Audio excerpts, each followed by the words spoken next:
Timmadrapami hipeti maya. O timmadrapami hipeti maya. Hello, everyone. Welcome. Thank you for joining us today. My name is Bianca Collins. I'm the curator of public programs for the Fowler Museum at UCLA.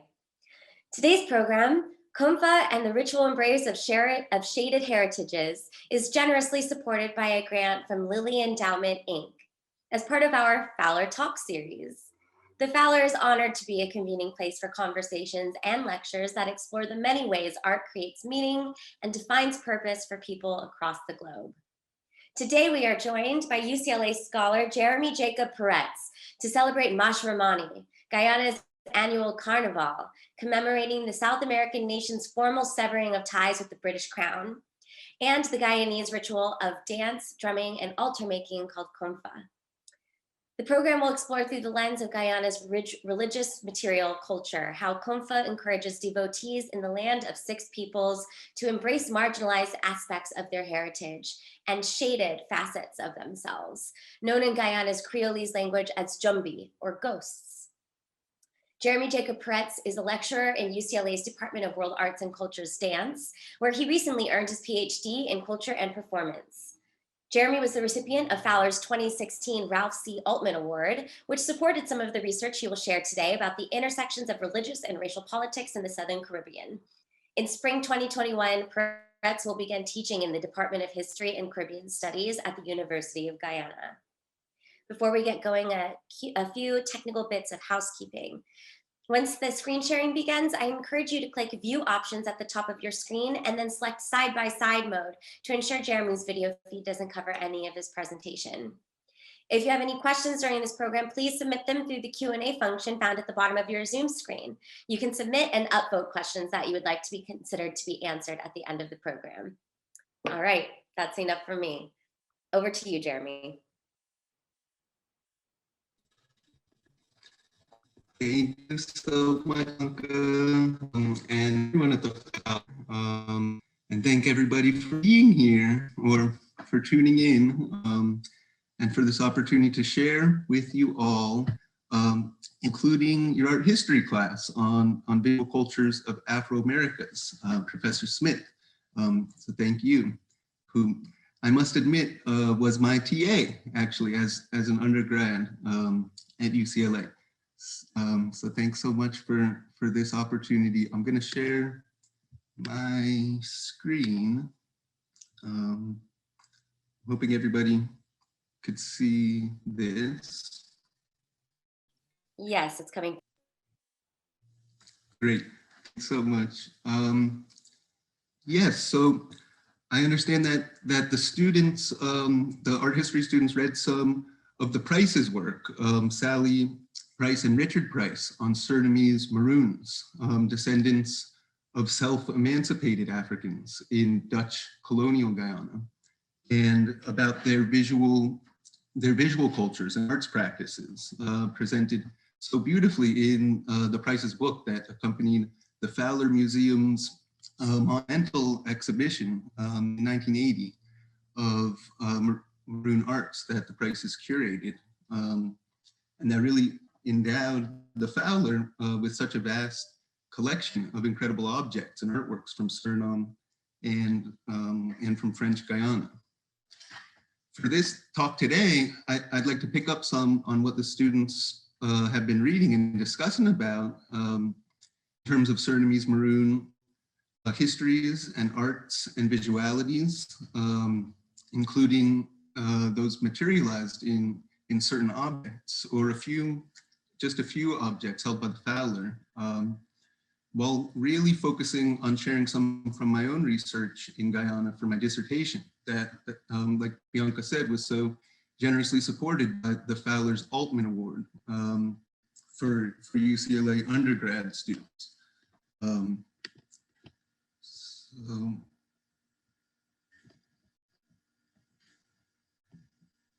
So my, one second, sorry. My own doctoral research centered primarily on religious formations in Guyana, and to a much lesser extent in Suriname. Although the two countries, despite national boundaries and linguistic and other cultural divergences, are and have been very much connected over many centuries, both being former Dutch and British colonies or conglomerates of colonies that in the 1960s and 70s obtained formal independence from their European colonizers, Britain in the case of what's now Guyana, and the Netherlands for Suriname. Although they traded back and forth over the past 400 years or more as prized imperial possessions that really contributed enormous wealth to Europe through mining and sugar and other forced labor plantation-based industries. So we're going to focus on religious practices in Guyana, particularly a ritual called Komfa, and certain aspects of visual and material cultures of Komfa, while also sort of straddling the border between Guyana and Suriname by thinking about how Surinamese histories, identities, and social positionalities are understood and have been constructed by Guyanese, and particularly how Surinamese Maroons and the idea of Suriname's Maroon peoples has been mobilized by Guyanese religious practitioners in their Komfa ritual performances and their altar creations. So I'll start by saying a little about Guyana generally, but similar ideas also apply to Suriname's social context as well, historical and contemporary social context.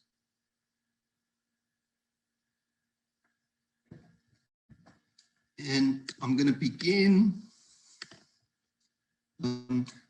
with these lines from the late Guyanese poet, playwright, and literary scholar Michael Gilkes, who says, "Don't tell me about Guyana. I born there in 33. My great-grandfather was a black man, grandmother was a Portuguese. My grandfather was a coolie, or South Asian, a Drabok, or indigenous Guyanese, white and Chinese. They call it land of six peoples, but it's seven, unless you don't count me. We had timber, bauxite, diamond and gold. Sugar was king of the crop. The Union Jack did flying upon every flagpole, and class stay upon class so with the white man upon top." Now, firstly, I don't necessarily like repeating those terms that many people do consider demeaning, racialized and ethnicized epithets, however much they are a part of everyday, all-day Guyanese speech and social life, and in many cases are important to how many Guyanese conceive of themselves and self-identify, especially younger people. So the poet, he evokes them for a reason, and the poem evokes many things, including visual images of hierarchy, of racial hierarchy, or so-called colonial social order, and of mixed or so-called miscegenated, racialized ancestries that simultaneously trouble those seemingly easy distinctions of order, with this order and transgressions of evasions of colonial discourse. The poem also evokes images of extraction, timber, bauxite, diamond, and gold, king, sugar, colonial extraction, and coerced labor, explicitly based in white supremacy and European imperial domination. And so while the poet says, "Don't tell me about Guyana," most non-Guyanese need a little more background. So these are small nations population-wise, former British Guyana, Dutch Guyana, and Suriname, and French Guyana, which still remains an overseas territory of France. So not necessarily many people relatively, with some of the largest tracts of pristine Amazon rainforest left, situated north of Brazil and southeast of Venezuela. So that's where Guyana is, but what about, they call it land of six peoples, that Kilks mentioned and that Bianca started us with too, which is really the popular nationalistic slogan for the nation's pluralist multiculturality, an ideology which that reality of the last line in the poem, the white man upon top, really disrupts, even with very few people in Guyana or Suriname who identify as white, remaining since independence, when most, or those that were there, most left. So Guyana's last national census, for instance, recorded only about 400 Guyanese self-identifying as white of a population of around 750,000. And so now indigenous Guyanese make up only about 10% of that population, while in both Guyana and Suriname, the majority, or the plurality of people at least, comprise people of Asian descent, followed closely by people of African heritage, according to demographic data, the most current. So while situated on the South American mainland, these countries are generally considered culturally part of the Caribbean, with CARICOM, the Caribbean Community of Nations, headquartered just outside of Georgetown, the capital of Guyana. And so the Guyanese social landscape today, not to mention the physical landscape, as with much of contemporary life globally, is a direct product of colonization and of enslavement, an afterlife of slavery, whereby in wake of emancipation, former slave owners lobbied British and later Dutch colonizers to secure renewed sources of bound labor, undermining the newly free people's promised wages, by importing in mass people coerced into indenture in colonies across the world, really, from China and India and Indonesia and Madeira, Portugal. While at the same time, many Afro-Guyanese purchased so-called failing plantation estates, creating their own cooperative villages directly after slavery. And Maroons in Suriname had already secured their own politically independent sovereign communities at a remove from the deprivations of the coastal plantation economies, with treaties acknowledged with the Dutch as early as the 1760s, which was a century or more before formal emancipation.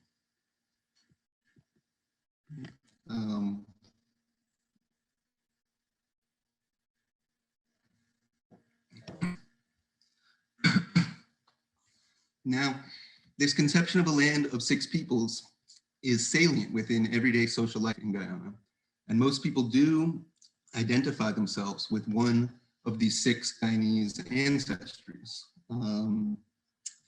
People who identify with more than one are generally considered, and often not so nicely, as Dougla, a Creolese word for mixed, Creolese being the main language of Guyana. Reflecting on her own upbringing in Georgetown within a family, quote, which looked Afro-Guyanese, the scholar Shona Jackson writes in the preface to her book, Creole Indigeneity, Between Myth and Nation in the Caribbean, that, quote, while many Guyanese admit they are mixed, we figuratively close the shades on other parts of our blood, ignoring the meeting of worlds within us in order to assert our identities as historical continuity and not as limbo, end quote. And while nearly 40% of Guyanese do self-identify as African or Black, as the census delineates, still systemic, institutionalized, and implicit, customary, pervasive anti-Blackness persists, particularly as global white supremacy doesn't demand the presence of white bodies to enact racist policies and practices, which of course come in their own multitudinous localized forms. religious life in Guyana and Suriname is particularly burdened by these legacies of European colonization and genocide, and anti-Black ideologies are overwhelmingly attached to what in Guyana gets considered African religion, sometimes disparaged or embraced as obia or as Komfa. So just to take as one brief and highly disturbing example of this public post that circulated widely on Facebook last year, while Guyanese were enduring a terribly protracted election crisis. So the logic of the post demonstrates how ideologies constructing ethno-racial identities continue to be informed by conceptions of religion, with, quote, divine figureheads juxtaposed to quote, voodoo worshiping in ways that underwrite a credibility of racial religious personhood, or purported lack of personhood. So without conforming to colonial Christian or world religion, i.e. Hindu or Muslim exemplars, those comprising the so-called Black race, for this Facebook user at least, and many followers, are deemed utter non-persons through a form of racial religious negation. And revealingly, indigenous people are altogether absent from the whole schematic of religious racism. So for many Guyanese, like people elsewhere, including most all US contexts, interpreting, trying to understand and rationalize and determine people's so-called race, including one's own, is an ever-present social predicament. And it's important that interpretive acts are often visual ones, or at least preemptively or preliminarily based in visual signs or cues or clues. And yet, while constructions of race might start with the visual, performance or presentation and interpretation of race certainly don't end with the gaze, but move beyond seeing towards both lethal and sometimes liberatory ends. So I want to think a bit about this visuality of race, and particularly racial interpolation, assigning race, in part because the process's significance within Guyanese Komfa, a ritual practice that's central to the lives of people who generally refer to themselves as spiritualists or faithists, and who comprise communities or spiritual families, typically called spiritual churches. So most spiritualists are women, including many trans and queer women, and it's predominantly practiced among Afro-Guyanese and considered an Africa-derived tradition, although the ritual incorporates cultural inheritances from all Guyanese, as practitioners say, and as we'll see just now.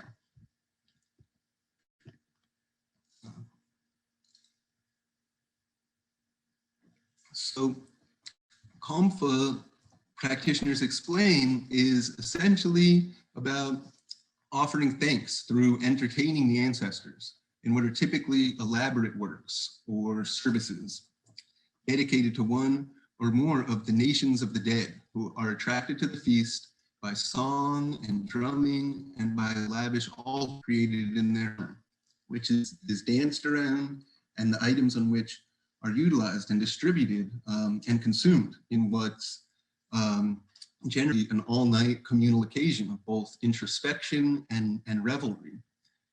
Reflecting and refracting colonial Guyana's social orders and post-colonial nationalist ambitions, most spiritualists conceive of humanity as comprising 7 distinct nations of living and dead, representatives of which manifest in Komfa ritual to offer what guidance, consolation, and healing blessings they can to those who continue to remember them, entertain them, and become them, which is what Komfa really means, usually and reductively translated as spirit possession. As practitioners say, the aim of the ritual is ultimately to help one learn about oneself and become oneself or multiple selves, usually through first learning about and continually becoming one's predecessors, one's guiding ancestor spirits. So cultivating and nurturing ongoing relationships with one's past but not gone ancestors is a fundamental aspect of Komfa. And knowing one's ancestors often starts with knowing them as ethno-racialized personas that conform to and index popular social stereotypes of Guyana's so-called 6 races or peoples. As practitioners learn about the life experiences of their guiding spirits and those of their spiritual family members, they tend to move beyond those initial caricature-like impressions or archetypal life stories and develop deep intersubjective identifications with their divinized dead relatives, which they're not always often revealed to be at first or even at all. Spirit guides aren't always necessarily direct kin relations of mediums. So one initial question that emerges is, how does one gender and racially profile a revenant, one who manifests within the body of living mediums during ritual?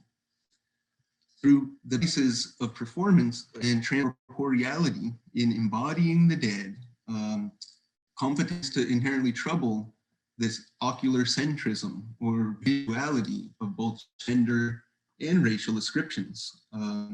Mediums manifest ancestors of all 7 nations, they say, or of all backgrounds and gender presentations, regardless of how a medium may otherwise identify themselves or be identified by others in different social contexts. So much scholarship in critical race and feminist theory considered the implications of the visuality of both race and gender as ocular-centric constructs, typically read through visual cues. Race and gender are seen first and foremost, which profiling is most understood to work. Police or whoever it is in that split second of actualizing what are usually considered unconscious or implicit biases, draw their gun in the first place because they see a Black body, not a white one. In that instant, race or racial designation, or what before I called interpolation or over-determining through the gaze, following Frantz Fanon, is made unequivocally visual. That's what the unrelenting reels of body cam footage show. In terms of gender, particularly for trans women, but also other non-conforming individuals, it might be the duplicity of the observer's gaze that triggers the fatal or otherwise violent act when a cop or John or whoever realizes in that second that who they thought they saw is somehow not who they saw. They thought they first fixed and overdetermined somehow deceived them and their categories. And so this overdetermining of the gaze, reducing someone to the visual, coupled with the utter devaluation of Black life and of trans lives, has devastating ramifications when one considers this past year in 2020 recorded the highest number ever of murders of trans and otherwise gender non-conforming people in the US, with the overwhelming majority of those killed being Black women.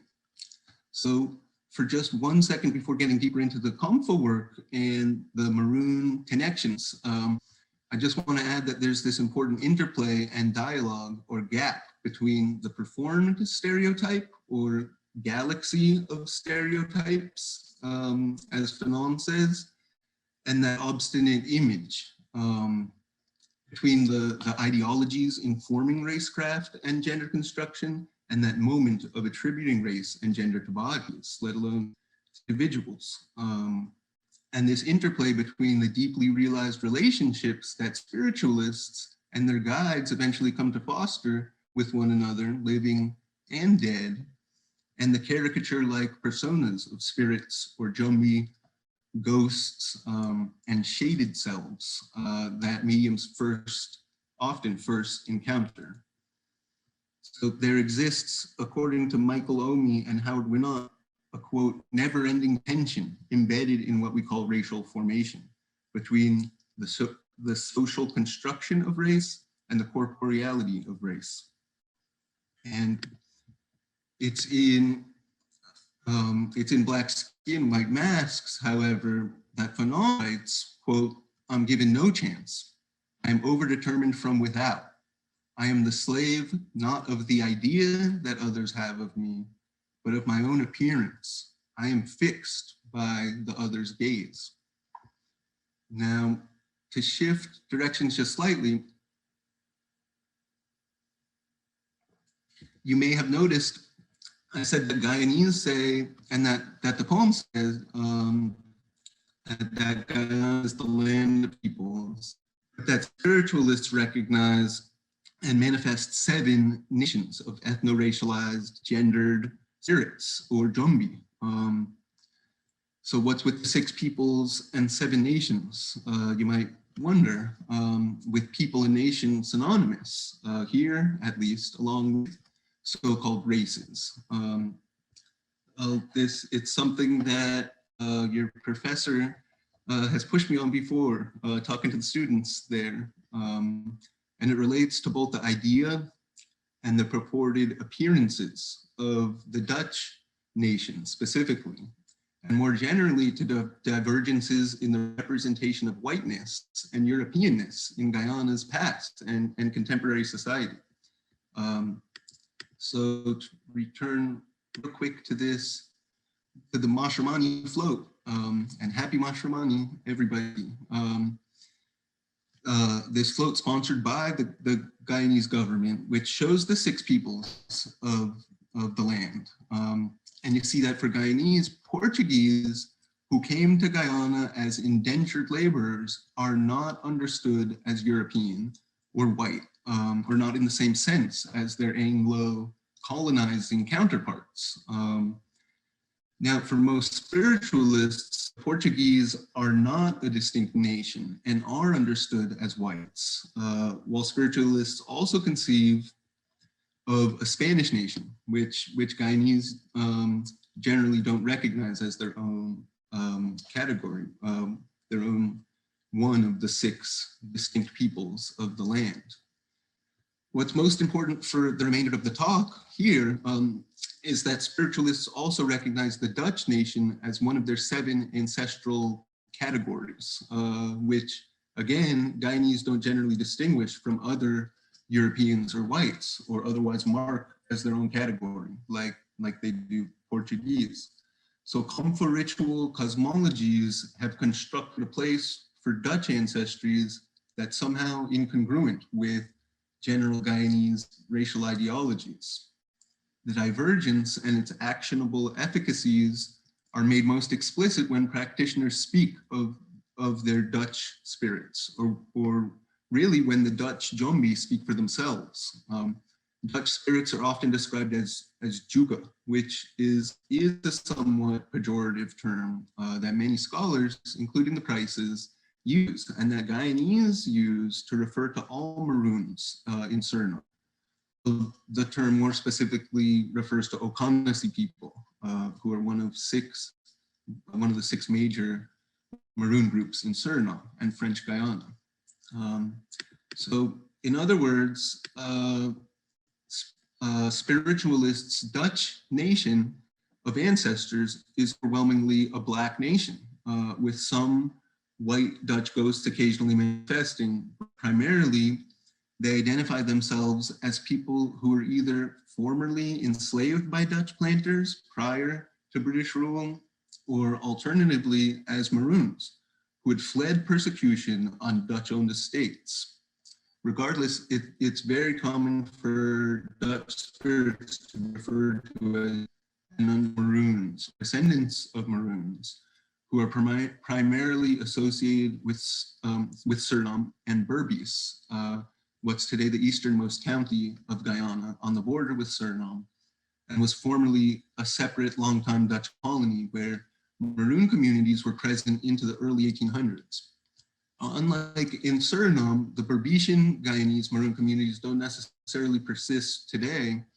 Many were killed through genocide and or otherwise displaced by Dutch and later English soldiers and mercenaries, including by enslaved and coerced Africans and indigenous Guyanese who were paid, or whose so-called masters were paid by the colonial government to pursue and destroy Maroon settlements, Maroon communities in what's today Suriname and Guyana, murdering and abducting Maroons in attempts to dissuade other enslaved people from seeking refuge and self-emancipation.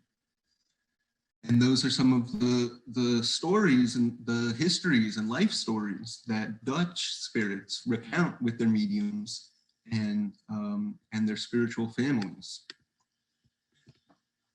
Now, Blackness and what's understood as African culture in Guyana and Suriname are both overwhelmingly devalued through the lingering legacies of plantation ideologies and through the related contemporary flows of global white supremacy.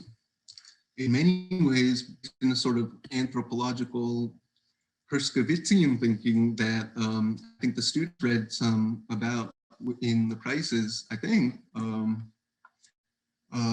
Guyanese and non-Maroon Surinamese understand Maroons as supposedly more African culturally and genealogically, closer to Africa and African forebears than are their Afro-Guyanese or Afro-Surinamese counterparts, the latter who refer to themselves as Creoles in part to distinguish themselves from Afro-Surinamese Maroons. Guyanese in particular often have much to say about Jupa or Maroons in terms of their apparent blackness, their visual blackness, and often emphasize in Creolese that Maroons are black, meaning one can see their blackness. Along with such thinking are highly popular and perpetually deployed stereotypes associating Maroons with Obia, or Caribbean so-called black magic, by non-practitioners. The quote from a recent scholarly article analyzing so-called money-making demons, or Baku, and racial stereotypes in Guyana and Suriname, the authors say that, quote, Obia seems to dominate how Guyanese imagine Surinamese Maroons, end quote. Such social constructions have had detrimental effects on Maroon people and communities up through to the present moment. But these imaginings also offer alternative horizons, which Guyana spiritualists have embraced. For related reasons as Maroons, Komfa and its practitioners have also been particularly marginalized in Guyanese society, in part through the tradition's real and imagined relationships to Africa, to Africanness, or Afro-Guyaneseness. Spiritualists, regardless of their own heritage, tend to have an inverse appreciation of Komfa's associations to Blackness and purported origins in West and Central Africa. And many intently center their devotional approaches around their guides and deities who identify with Africa, their African nation of the 7 nations. Now, just real quickly, ancestors from all 7 nations are entertained in Komfa services, and most churches or gatherings have shrines dedicated to all 7 nations that serve as permanent fixtures, fostering reciprocal interaction with the ancestors. Altars dedicated to one or more nations of spirits are also constructed anew as a primary local for each soul work, usually on a table inside or on the ground outside for what's called an earthwork or groundwork or dig dutty. And some churches are devoted more particularly to certain nations or ancestors, such as some who intentionally foreground their indigenous Amerindian ancestors, or those that incorporate generously from other adjacent or contiguous Guyanese traditions or idioms, like Kali Mai Puja, a South Asia-derived practice that's not necessarily appreciated by Guyanese Hindu orthodoxies. And so all nations have their place, their roles, their expertise, and different ways to be valued and honored and appreciated and entertained through spiritual work. And ultimately to give back to their living host family members. And there's a whole range of devotional approaches, some like this Kali Mai Mandir community, who tend to consider themselves devotees of Mother Kali, but many of whom nonetheless also see themselves as doing Komfa, as they say.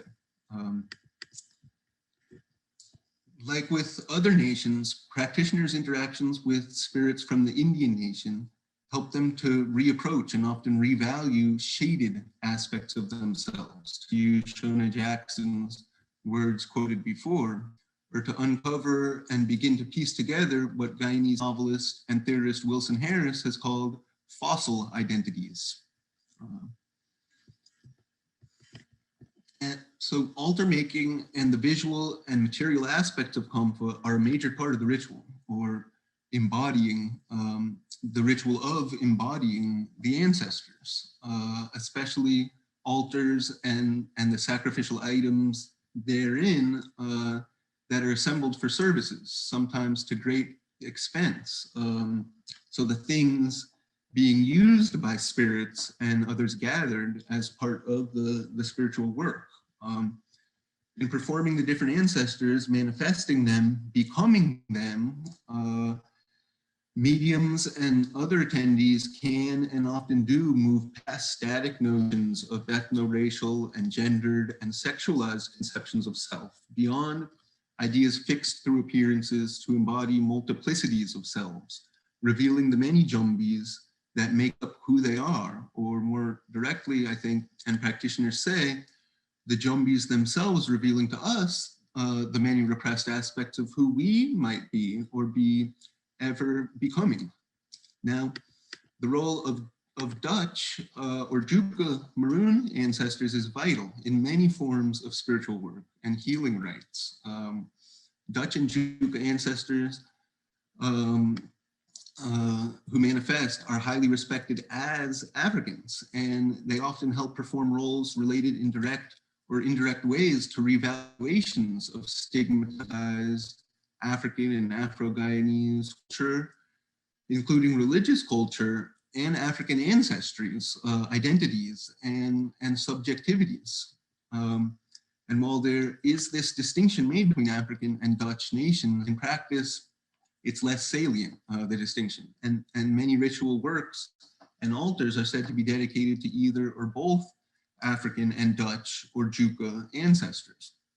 People do say, however, that spirits from the African nation are somewhat less approachable than Dutch, who are considered more relatable and proximate, more engageable, and most all more responsive than their spirit counterparts identified specifically as African and not as Dutch or Juka. Dutch spirits typically wear pangi, or large colorful madras cloth, as do practitioners, often for works dedicated to both African and Dutch nations. Pangi are Maroon people's most common traditional clothing item, although unlike Surinamese Maroons, Guyanese don't usually alter the trade cloth in any meaningful ways. The Fowler Museum, for example, has in its collection a massive array of pangi made by Maroon peoples in intricate styles and patterns and colors going back over a century. So anyway, in Guyana, spiritualists use pangi and other items associated with Maroons in manifesting their Dutch ancestral guides. Also typical of Dutch and African works is the use of calabash bowls, which Surinamese maroon artists are renowned for carving, in which the Fowler, again, has an incredible collection. Most calabash bowls that spiritualists use in ritual aren't carved. They often have a few specially made ones, usually imported from Suriname, that serve as important central vessels for Dutch works specifically. Here's an example from the Fowler's collection that's included in the Price's book,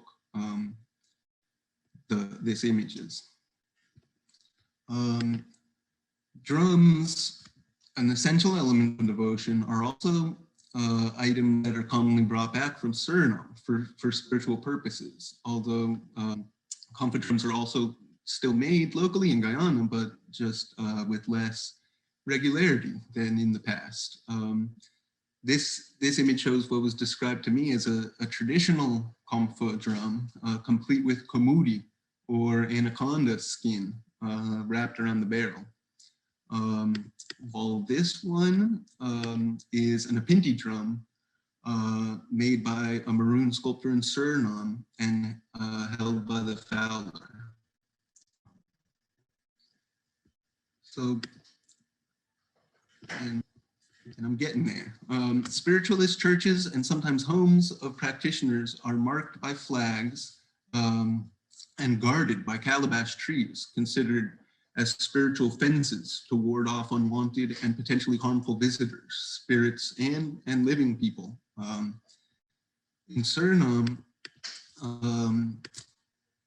maroon villages and sacred sites are generally protected with dried palm fences that serve analogous functions.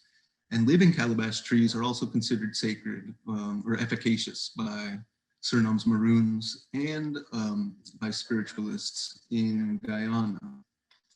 And all nations of the spirits are known through banners and colored flags, as is also happens to be a practice among Guyanese Hindus, as well as maroons in Suriname, whose ancestral shrines are often marked by both low, colorful flags and lofty, white, flowing banners.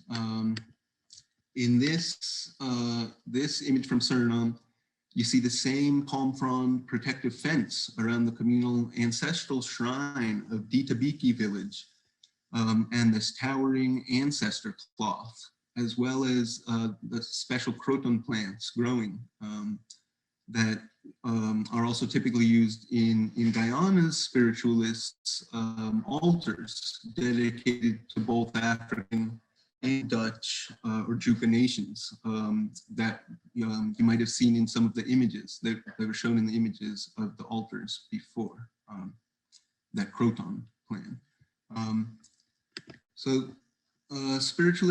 Guyanese spiritualist churches tend to have either 7 flags, each for a different color, each a different color for each of the 7 nations, or a single banner with 7 colored bands, usually held aloft on towering bamboo poles. And people don't generally pay the flags marking spiritualist churches too much mind, as many homes in Guyana have colored jumbi flags that Hindus display for ritual purposes. So the spiritualist churches are somewhat discreet, which is always a consideration given the discrimination that practitioners face and their largely marginalized social status. So for non-practitioners, all these things, jumbi flags, calabash, pangi, or other maroon or African print fabric clothing, and especially drums, are all considered implements of obia and associated in most Guyanese people's minds with forms of social malevolence or bad work, and through related logic, considered as maroon or Juka materialities. So such associations do not necessarily deter Guyana's spiritualists, who are known to go through great lengths, monetarily and otherwise, in traveling to Suriname to engage in spiritual work, often specifically Dutch work, collaborating with and employing the services of Surinamese ritual specialists or Winti practitioners. Winti being an idiom to Komfa subscribed to primarily by both Afro-Surinamese Creoles and Maroons, though in differing ways. What Guyanese spiritualists often consider the most powerful, efficacious, and meaningful works are performed only in Suriname, and the accompaniment, with the accompaniment of Maroons. And while participating regularly in such pilgrimage is beyond the means of a great many spiritualists. The various objects and stories, rituals, and the spirits that they and their gatherings bring back from Suriname often serve extra special heightened functions in their realizing ongoing relationships with their Dutch and other dead. And so in realizing their multiple unfixed and ongoing selves in the making. Okay, so Komfa's jumbi-scapes then are not only the physical pathways that spiritualists and their spirits traverse, but also the connections made, the relationships cultivated between living people and between living people and their dead counterparts who return in ritual. Jumbi-scapes are also the special connections made and maintained between special places, imagined and real, racialized and considered ancestral, close by in Guyana and far off to Suriname, to Africa, to Asia, and Europe as well, everywhere from where spirits and living Guyanese have come, and to where they visit their mediums who manifest the dead and enliven them again through their bodies, through their altar creations, their songs and dances, and through their other offerings of food and drink and perfume and flowers and candles and much more. So just to finish real fast, so while Komfa people do tend to uphold in many ways many of these normative, historically embedded misconceptions and misrepresentations of Maroons that most all Guyanese learn to replicate, such as that Maroons are, for whatever reason, or using different sorts of reasoning, somehow more Black and closer to Africa than other Surinamese or Guyanese. Still, at the same time, Komfa cosmologies and ritual formations have also provided means for reimagining, revaluing, and reclaiming that Maroon Blackness as respected and as esteemed aspects of themselves and their own multiple cultural and ancestral heritages, their own 7 nations dancing inside, as practitioners say, who as spirits, as like all, or like other shaded or fossilized identities might be difficult to discern visually, but who can be otherwise sensed and deeply known. And so people draw help from Komfa's special ways of sensing and knowing and making the world and themselves in it. And just to close, I'd like to quote from Haitian novelist Edwidge Danica, who in her preface to the Fowler's book that accompanied the 2012 exhibition In Extremis, Death and Life in 21st Century Haitian Art, write of this complexity and indeterminacy involved in discerning the import of signs that Haitian ancestors and spirits provide their devotees. Quote, even the public utterances that possession allows, Dandicott writes, often feel like the tip of the iceberg, or better yet, the lava that spews out of a volcano after years of boiling beneath the surface. As with living people, spirits are even more difficult to know through surface readings, through profiling, which is why Donikat says, quote, "We seek the kind of dead who speak, the ones who still remember language, the ones who still know words. The rest we are to know in fragments." Thank you. And I hope that people might have questions. I would love that.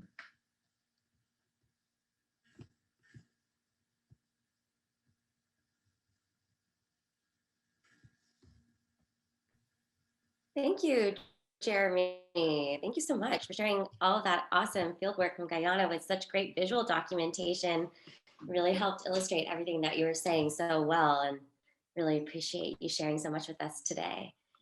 We have a couple questions here. First of all, is a copy of that poem that you read in the beginning of the program, is that available anywhere for folks who would like to see a copy of it? Yes, it is published in a number of compilations, like Caribbean poetry compilations.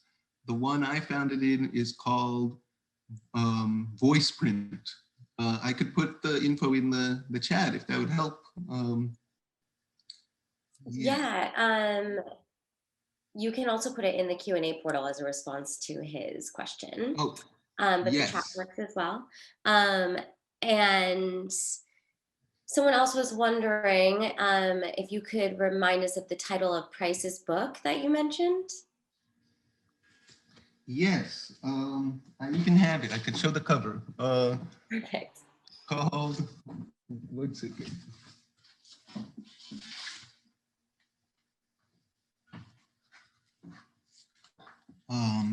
This is Afro-American Rainforest. And this is one that was, that accompanied the Fowler's exhibition in 1980. There's other Price books as well, but I recommend the Fowler one.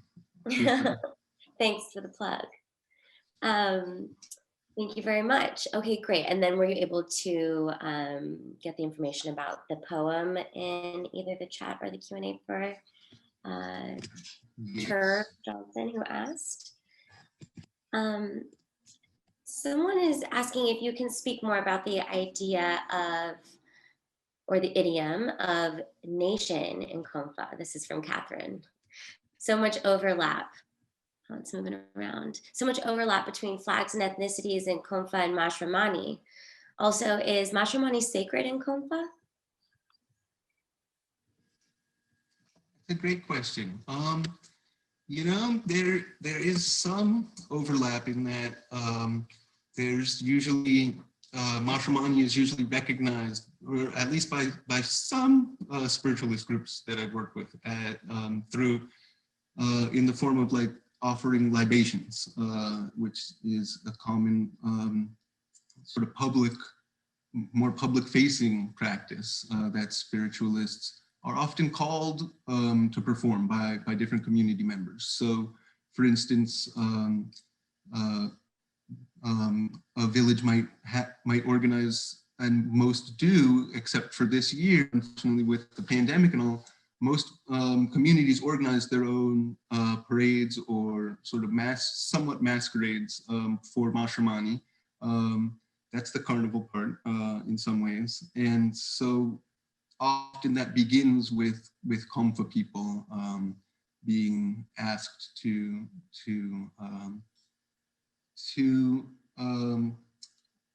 work as an in-between between the group doing the performing and the ancestors, the spirits, to overlook the Mashramani festivities. Looking at. There's also a question about. Are you ready to move on to the next one? Sure. Yeah, I was just gonna. Yeah. No. Go ahead. Okay, someone's wondering if you can talk more about fossilized identities, which you mentioned. It's a new phrase to this person. They're wondering if you can tell us more about it.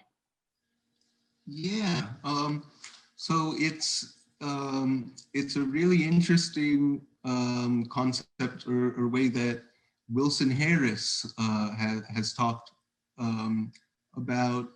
He's talking specifically about Guyanese identities, but he also related to other, mostly to post-colonial peoples or formerly colonized peoples.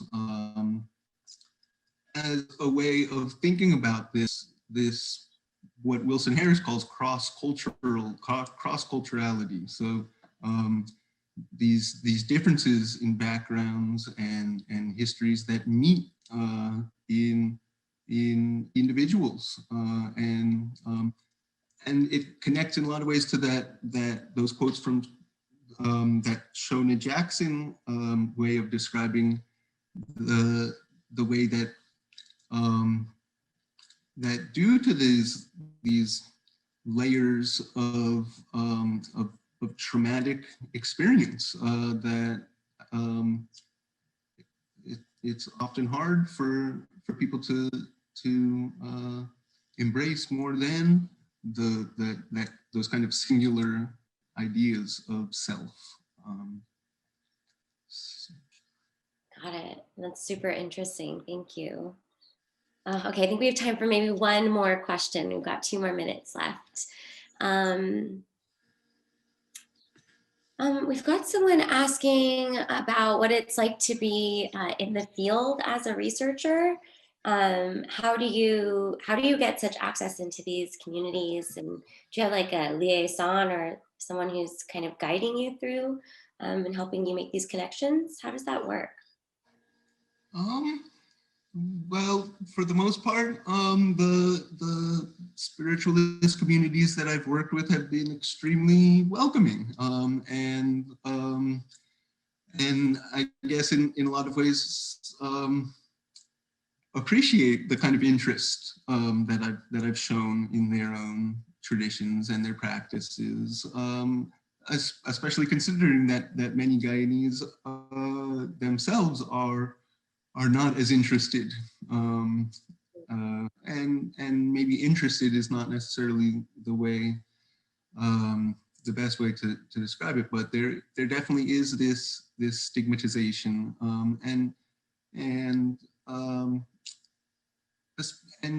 there's a generational difference too. Most spiritualists, at least most that I have worked with, do tend to be older people. I mean, it really was not such an issue in terms of being able to find and interact with members of the spiritualist churches. Yeah. Well, thank you so much for sharing your access with us today. And thank you to everyone who joined us. This program has been recorded for you to refer to should you need it for pleasure or studying. And it will be on our website. We'll send you the link when it's available for you to look back on and share as you see fit. We hope you'll join us again for our next program. You can find details on the closing slide. Thanks again, Jeremy, and I hope everyone has a great day. Thank you, Bianca, and thank you everybody for being here and for your interest in Komfa.